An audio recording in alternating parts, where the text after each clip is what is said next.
আমার gaming life যাত্রা শুরু হয় 2019 সাল। ছোট্ট একটা অ্যান্ড্রয়েড ফোন ছিল। ফোনটির র্যাম ছিল 1.5 GB, 1 GB plus 1 plus 5 GB, যেটাই মনে করেন। 1.5 জিবি র্যামের ফোনে আমি গেম প্লে করা শুরু করি। তো সেই ফোনে আমি আমার সাথে যেগুলো ভাইগুলা খেলতো, ভাই ব্রাদার্স খেলতো, সবার ফোনে মোটামুটি ভালো র্যাম ছিল। 2 জিবি, 3 জিবি র্যাম, 4 জিবি পর্যন্ত র্যাম। তখন মেবি হাই কোয়ালিটির র্যাম ছিল 4 জিবি।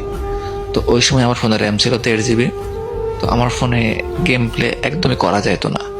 ফোন প্রচুর হ্যাং মারতো অ্যান্ড ল্যাগের ছুতনে এত পরিমাণ ল্যাগ মারতো ফোনটা।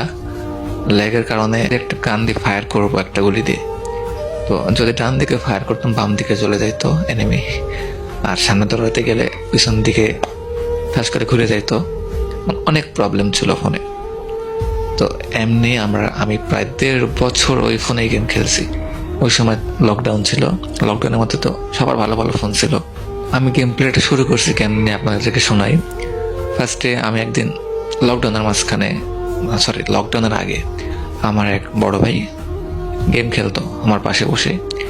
আমি গেম প্লেতে বলে ভালো লাগতো না, তো আমি এমবি ভরতাম, ভরে ইউটিউব দেখতাম। তারপরে আরো ওই যে আরেকটা গেম ছিল শ্যাডো ফাইটিং, তো আপনারা হয়তো বা গেমটা অনেকে খেলছেন। তো আমি তার পাশে বসে বসে শ্যাডো ফাইটিং খেলতাম। আর তার গেম খেলা দেখে একটা সাউন্ড আসতো গেম প্লে থেকে, ডেঞ্জারের সাউন্ড, ডেঞ্জার জন্য একটা ভয়ঙ্কর সাউন্ড আসতো। তো সাউন্ডটা যখন শুনতাম পাশে যখন গেম খেলতো, তখন কেন জানি আমার অন্যরকম একটা ফিলিংস কাজ করতো। না, গেমটা খেলার দরকার একবার, মানে ভিতরে একটা ফিলিংস জাগতো গেমটায় ডেঞ্জার জোনের সাউন্ডটা শুনে। আপনারা জানলে অবাক হবেন, আমি এই ডেঞ্জার জোনের সাউন্ডটার জন্যই গেম প্লে করা শুরু করছি। কারণ আমি ভাবতাম যে যখন ডেঞ্জার জোনের সাউন্ড হয় তখন মানে এনিমি বা দুশ্মন আক্রমণ করবে, এমন কিছু ভাবতাম। আমি আর জানতাম না যে এটা হচ্ছে উপরে ডেঞ্জার জোন আছে, পরে এখানে থাকলে মাথাটা বেয়ে পড়বে। তো আমি যখন গেমটি ডাউনলোড করি ফার্স্টে, তখন গেম প্লে করতে পারতাম না, কিছুই পারতাম না। এমনি ওই যে জয়স্টিকটা আছে না, ওটা তো টানে বেড়াইতাম, আর গান যেটা পারতাম ওটাই নিয়েই ঘুরে বেড়াইতাম। তো আমি ক্লাসিক খেলে বেড়াইতাম। ক্লাসিকে তো বট পড়ে, ভালো লাগতো খেলতে। তো এমনি আমি প্রায় 15-20 দিন খেলছি, প্রায় 2-3 সপ্তাহ খেলছি। খেলার পরে একদিন আমার বড় ভাই বলে, এই তুই ক্লাসিক খেলিস কেন? এইদিকে আমি ক্লাসিক খেলতে খেলতে আমার লেভেল হয়ে গেছে 20 প্লাস প্রায়। তখন আমার লেভেল ছিল 23। হ্যাঁ, ওই সময় আমার এক ভাই বলতেছে, দেখ তুই এই ক্লাসিক সারাদিন খেলে কি লাভ হবে, তোর কোনো ফায়দাই হবে না। তুই বিয়ার র্যাঙ্ক খেল, অনেক মানে লেভেল আপ হবে, আর তুই হিরোইক উঠতে পারবি। হিরোইক এটা কি বুঝতাম না। তো এটা দেখার জন্য আমি বিয়ার র্যাঙ্ক খেলা স্টার্ট করি। তো প্রথম যেই ম্যাচে নামছি ভাই, আমি ওই ম্যাচে নামার সঙ্গে সঙ্গে মেরে দিস আমারে। আমি বলছি ভাই আমার গেম খেলবো না, বিয়ার র্যাঙ্ক খেলবো না, আমি ক্লাসিক খেলবো, আমি এখানে মারতে পারি, বিয়ার র্যাঙ্কে এনে আমি মারতে পারি না। তো এটা শুনে আমার ভাই বকা দিছে আমারে, তুই বিয়ার ক্লাসিক খেলে কোনো লাভ নাই, শুধু সময় নষ্ট হবে, তুই বিয়ার র্যাঙ্ক খেল, অনেক কাজে লাগবে। বিয়ার র্যাঙ্কে ডায়মন্ড উঠতে পারলে এই দেয়, এগুলা গিফট অনেক কিছু পাবি। তো অনেক গ্রুপে গেলে তখন যখন শুধু ক্লাসিক খেলতাম, গ্রুপ থেকে কিক করে দিত। বাট আমাকে বলতেছে যখন তুই ডায়মন্ডে হিরোইক উঠবি তখন তোকে সবাই সম্মান দিবে। দেখতাম যে অনেকে গ্রুপে গেলে যারা ডায়মন্ডে আছে, হিরোইকে আছে, তবে দেখলে ভাই বিগ ফ্যান করতো। তো আমার ইচ্ছা ছিল আমাকে কেউ বিগ ফ্যান বলবে। তো তখন আমিও গেলাম বিয়ার র্যাঙ্ক খেলার জন্য। তো শুধু যাই পড়ি আর মরে যাই, যাই পড়ি আর মরে যাই।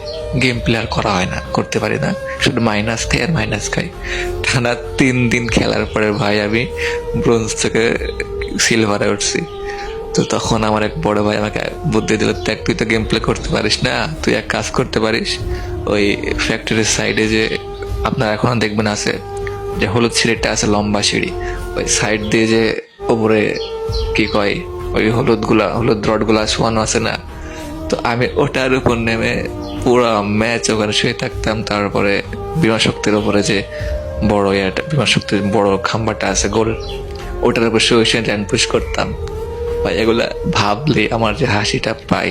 যাই হোক, যদি ভিডিওটা দেখে আপনারা বিরক্ত ফিল হন, আপনারা যাইতে পারেন। এটা আমি আমার গেম প্লেতে মানে গেম জগতে কেমনে আসলাম তাই স্টোরিটা শোনাচ্ছি আপনাদেরকে। আপনারা যদি শুনতে ভালো লাগে শুনেন, না ভালো লাগলে আপনারা ভিডিওটি স্ক্রিপ্ট করে যাইতে পারেন। তো এমনি র্যাঙ্ক পুশ করে করে আমি প্রথম মানে যখন গেম প্লে মানে র্যাঙ্ক খেলা শুরু করি, প্রথম সিজনে আমি ওখানে ডায়মন্ড 1 পর্যন্ত যাই। যাওয়ার পরে আমি তো শুয়ে শুয়ে র্যাঙ্ক পুশ করি, লাস্টে একটা কিল হইলো। তখন কিন্তু কিল না করলেও প্লাস দিত, 8, 10, 20 প্লাস দিত। বাট এখন তো অন্যরকম করছে। বাট ডায়মন্ডে যাওয়ার পরে শুয়ে থেকে থেকে আর প্লাস দেয় না। খুব কষ্টে মানে খুব চিন্তায় পড়ে গেলাম, এখন কি করা যায়। তো তখন আমার ভাই বলল, দেখ অনেক তো শুয়ে থেকে খেলছিস, অনেক তো র্যাঙ্ক পুশ করছিস, এখন একটু ফাইট করে খেল। তখন মনে করেন এখন তো খেলতাম, স্লো খেলতাম, ইয়ারডপ নিয়ে যেতাম, ইয়ারডপ ফেলে এখন ওপর থেকে মারতাম এনিমি 2-1টা। আর তারপরে মনে করেন শুরু করলাম রাশ গেম প্লে। ফার্স্টে টেনে গেলাম, দেন আমি তো 2 ফিঙ্গারে খেলতে পারতাম না। দেন আমার ভাই আমাকে 3 ফিঙ্গারে একটা সেটিং করে দিল। তারপর আমি এখন 2 ফিঙ্গারে খেলি ভাই। বাট 3 ফিঙ্গার করার পরে আমি 1 মাস পর 3 ফিঙ্গারে খেলছি, বাট খেলা পারি না তখন। তো 2 ফিঙ্গারে আবার শিফট করলাম, যে ভাই 3 ফিঙ্গারে পারতেছে না, 2 ফিঙ্গারে খেলবো। 2 ফিঙ্গারে আমার খেলা অনেক ভালো লাগে, 3 ফিঙ্গার অনেক প্যারা লাগে, মাথায় যন্ত্রণা করে, মানে এনিমি বুঝতে পারি না কোন দিকে যাই। তো আমি আবার 2 ফিঙ্গারে খেলা শুরু করলাম, দেন ট্রেনিং করলাম। তারপর আসলে হচ্ছে ক্লাস স্কোয়াড। আগে কিন্তু ক্লাস স্কোয়াড মোডটা ছিল, বাট সিএস র্যাঙ্ক মোডটা ছিল না। এটা মেবি আসছে এই ক্লাসিক স্কোয়াড মোডটা আগে থেকে ছিল, মেবি অনেক আগে থেকে। বাট সিএস র্যাঙ্কটা মেবি আসছে হচ্ছে আমার মনে হয় 22 সালে বা 21 সালের লাস্টের দিকে আসছিল। তো তারপর আসলে সিএস র্যাঙ্ক যখন আসে, তারপর থেকে খেলা শুরু করলাম সিএস র্যাঙ্ক। তো আমি ভাই সিরিয়াসলি আমি বিআর র্যাঙ্ক খেলে আমি গেম প্লে টোটালি পারতাম না, একদম বট। আমি প্রায় 1 বছর খেলে আমি গেম প্লে টোটাল কিছু শিখতে পারছিলাম না। তো যখন সিএস র্যাঙ্কটা আসলো, মানে সিএস র্যাঙ্কে আমি এত পরিমাণ আসক্ত হয়েছি, মানে দিন না 24 ঘন্টা ধরে সিএস র্যাঙ্ক খেলতাম। প্রথম সিজনে আমি চলে গেছি হিরোইক, ভাবছেন। তো সিএস র্যাঙ্ক গেম প্লে করতে করতে মনে করেন গেম প্লেটা অনেক হার্ড হয়েছিল। দেন বললাম না ফার্স্টে আমার যে 1.5 GB র্যাম অ্যান্ড্রয়েড ফোন। তো যখন সিএস র্যাঙ্ক মোডটা আসছে, তার কিছুদিন আগে আমি একটা ফোন চেঞ্জ করছি। তখন হাতে কিছু টাকা পয়সা আসছিল, এটা 2022 সালের দিকে হয়তো বা। তো তখন একটা ফোন কিনছিলাম, হচ্ছে ফোনটার নাম ছিল হচ্ছে Realme 5i। তো ওই সময় ফোনটা অনেক বেশি মার্কেটে চলতেছিল, সবাই এই ফোনটার বিষয়ে বলতেছিল যে ভাই এই ফোনটা কিনো, ভালো হবে। তো এই ফোনটা কিনছিলাম, কেনার পরে আলহামদুলিল্লাহ অনেক ভালো গেম প্লে করতে পারতাম। তো ওই ফোনটা বেশি দিন রাখতে পারি নাই, কোনো একটা কারণে নষ্ট হয়ে গেছিল। দেন তারপরে আরেকটা ফোন কিনলাম, হচ্ছে Vivo Y02T, নর্মাল ডিভাইস, মাত্র 15,000 টাকা দিয়ে কিনছিলাম এটা। তো এটা মাত্র 1 মাস ব্যবহার করছি। তারপরে এখন যেটা ইউজ করতেছি এটার নাম হচ্ছে আপনার Realme C55। এটা কিনছি আমার প্রায় 5 মাসের মতো হইলো। তো এটাতে এখন বর্তমানে গেম প্লে করতেছি। এই হলো হচ্ছে আমার ফোনের আর কি কথা। এই 4টা ফোন দিয়ে আমি গেম প্লে করছি এতদিন। তো আবার আমার চলে যায় মূল কাহিনীতে। তারপর সিএস র্যাঙ্ক খেলাটা মোটামুটি শিখলাম। শেখার পরে তারপরে ইচ্ছা হচ্ছিল যে যাদের তখন দেখতাম যে ভি ব্যাচ। আরে হ্যাঁ, একটা কথা বলতে ভুলে গেছি। যখন ওই যে বিআর খেলতাম, শুয়ে র্যাঙ্ক পুশ করতাম, তখন যদি দেখতাম ওই যে একটা, দেখবেন আমাদের কুরল গেমে এখন একটা গুলাল মারে, গুলালের সামনে একটা কঙ্কালের মতো মাথা থাকে। তো এই গুলাটা যখন দেখতাম মারতো কেউ, ভাই সিরিয়াসলি ভাই, আমি যদি দূর থেকে দেখতাম 20 মিটার না 100 মিটার দূর থেকে দেখলাম, পিছন থেকে দৌড় দিতাম। আমি না আমার সব টিমমেট, কারণ জানতাম যে এটা হচ্ছে মাল, ওর সামনে গেলে কনফার্ম মারা খাম আমরা, একাই ফুল স্কোর মেরে দিব ওই পোলা। তো আমরা বুঝতাম, দেন পালাইতাম।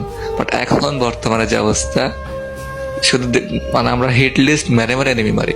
আর আগে আমরা গেম প্লে করতাম যখন, শুরু চলে জানতাম যখন এনিমি আছে উল্টা দিকে দৌড় দি দোস্ত, গেম যাইতে হবে না সামনে। কিন্তু ওই সময় একটা ভয় কাজ করতো, কেন আমরা একবার মরলে আর রিভাইভ পাইতাম না। বাট এই যে এখন 10 বার মরো 20 বার মরো, রিভাইভ দিতে আছে। একটা জন পয়সা রেখে দিছে, মানে গাড়ি নিয়ে জনের মধ্যে ঘুরে বেড়াচ্ছে আর রিভাইভ দিতে আছে, কোনো ভয় ডর নাই, র্যাঙ্ক পুশ করা ধরা। এটাই হচ্ছে বর্তমানের অবস্থা। তো আমার গেম লাইফ স্টোরি তোমাদের কাছে কেমন লাগলো সবাই একটু কমেন্ট বক্সে বলবা। অ্যান্ড অনেকদিন ধরে ভিডিও বানাই না, যদি কারো কাছে ভালো কোনো স্টোরি থাকে, তার লাইফ স্টোরি বা স্যাড স্টোরি, লাভ স্টোরি কোনো কিছু থাকলে আমাকে আমার সাথে শেয়ার করতে পারো। আমার মাথায় কিছু আসতেছে না ভাই, কি ভিডিও বানাবো না বানাবো। তো যদি আপনাদের কাছে কোনো ভালো কন্টেন্ট থাকে আমাকে বলতে পারেন।